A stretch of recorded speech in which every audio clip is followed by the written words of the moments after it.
Welcome back to the broadcast. Let's continue informing you. We cross over to Garissa County, where the weight of history still lingers in the soil. Stories of stolen land, broken families, and decades of silence. However, this week, the long-awaited moment arrived. For the first time in years, residents finally had an audience with the National Land Commission, hoping that speaking out might lead to healing. Garissa County accounts for over 3,000 cases of historical injustices, cases that have been submitted to the Commission since September 2022.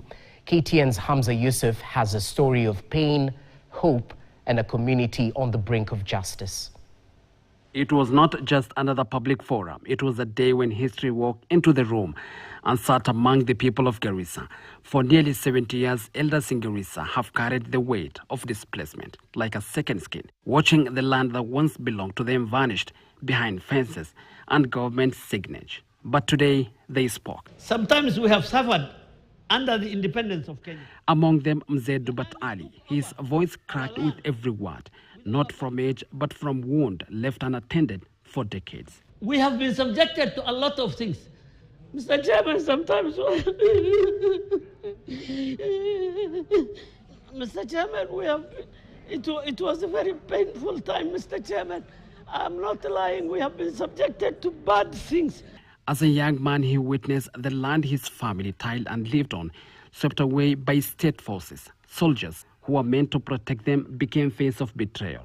We have been subjected to killings, raping, looting, and even intimidating. Hii nchi sisi tumekufia. Watu ambaye wamesimama na hii nchi wakati ya shifta war kusupport Kenyatta's government.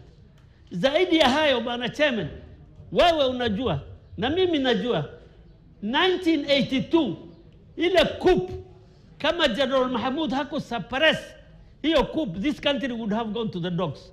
The trauma still echoed in his life, in the silence of night and emptiness of a home that no longer stands.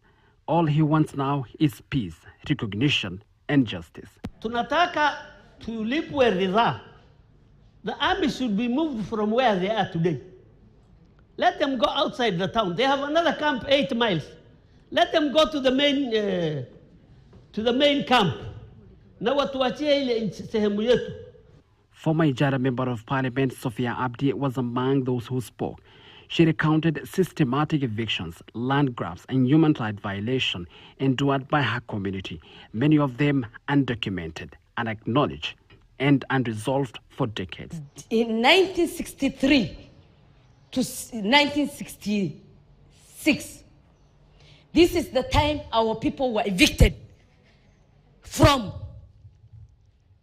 the banks of the river of Tana River. Supporting her claims with evidence, Sophia added that uncontrollable retaliation led to the loss of lives in the struggle to reclaim their ancestral land. She spoke of 1969, a year surge into memory. Prominent Garissa resident Mzee Haji Mursal Hujale, Nur Abdil Ilmi, Adar Aden were among those violently evicted to make a way for an anti-shifter military camp. What followed was destruction, loss, and scars that the land itself remembers. Chair, we have lost our farmlands. Chair, we have lost our homes where we had personal touch with. We lost our heritage. The chairperson of Land Commission assured residents that their cries have not fallen into deaf ears. Where there is sufficient evidence, then the law allows us to give certain remedies, which include either returning the land to them or offering compensation in a number of ways. The Commission have pledged to investigate the claims thoroughly and pursue justice through a fair legal process. A question lingers. Will those forcibly evicted be resettled? Will the land remember its rightful owners? Should the Commission find those claims credible and justifiable? And for instance, say we order that the land be returned to them or they be resettled, then the responsibility falls within national government to identify the respective land and make sure those communities are settled.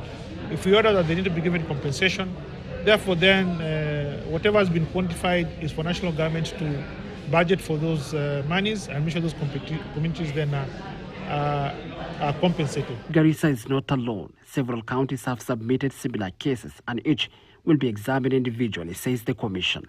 But for this community, June 9th and 13th, when the officers from the Land Commission return to the area, mark more than just dates. They mark a possible returning point. From Zedobat, Honorable Sophia and the people of Garissa, the wheels of justice have finally started turning slowly but surely. And perhaps, just perhaps, justice is coming home.